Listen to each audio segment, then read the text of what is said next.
The police don't have that organic connection to most communities. They don't have the relationships with most community members that they need to be able to deliver public safety in an open and accountable and community-friendly way. So I would say that most American policing is not delivering that kind of community-fluent policing that offers public safety in a way that the public says, yes, they're our partners.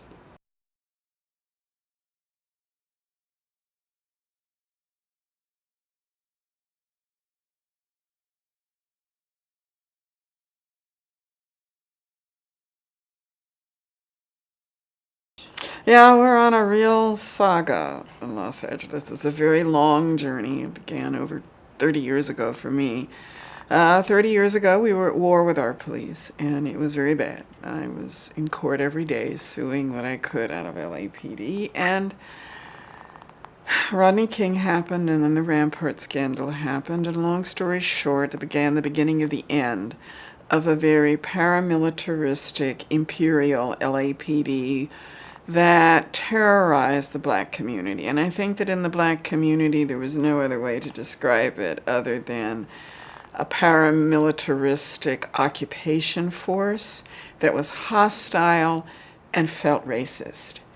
We finally realized, okay, this has to end. And the elite leadership of LA said, okay, LAPD, you must change. We got the consent decree, we got judge fees, we got a commission that was full of police experts for a change. We got a bunch of advocates who were really ready to roll up their sleeves and go inside LAPD and start re-engineering LAPD so that we would have a community-friendly and community-fluent police force.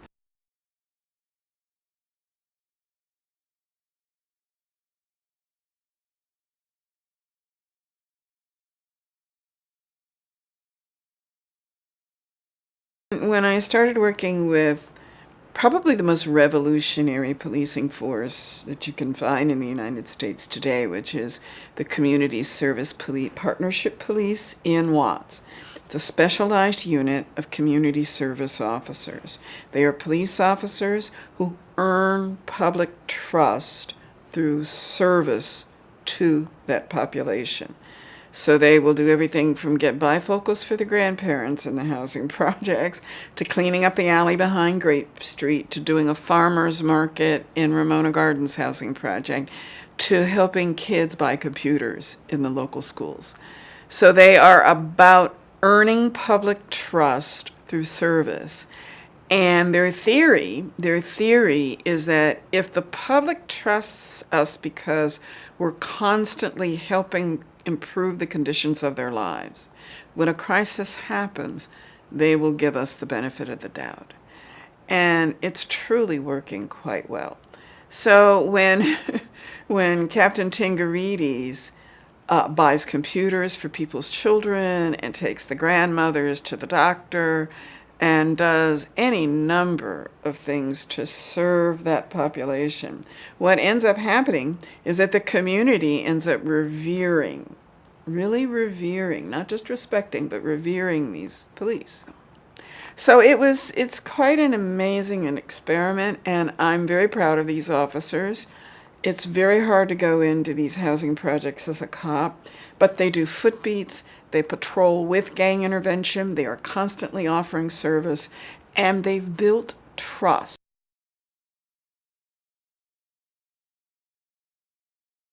It's very strange to be in the greed is good era of American capitalism and realize a lot of folks are getting way, way, way left behind, completely left behind.